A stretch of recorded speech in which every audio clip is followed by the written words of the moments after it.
kono. Ayu nyo dah gulio. Ya bak dium dukui. Kono ni kaban. Na tung no. Ne apa awak dah tu. Na lagu ka po ang tentang tuwa. Dah siapkan leo. Jadi urangnya bakal didroto hanang ngolai. Ngolai bakal hanang tu. Ko rame wara. Ala nek kong limo. Maya kumpul mo dia masih. Jadi buku na naba kena bersiapa ni. Jadi no buku na baru.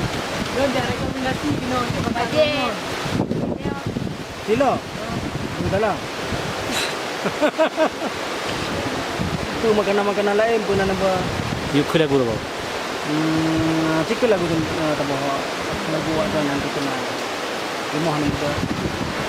Leku fikir sabe-sabe memperkarap kuliah golong ni gelar sarjana angoniah gedanyong pakar golong kawin sudah dosen tanyong pajan skripsi kabab padumka musyawat dengan adik latin niat dihudi nging mantang muda Mr. Krut sabai baik di mahasiswa tuha jauh kampus jarum baik mutu mengkawan lama dakot ditanya ulang preh ngonyo kajulah dia moh ane muda ane pat pegaba dia moh ane muda payah pergi ke Banjara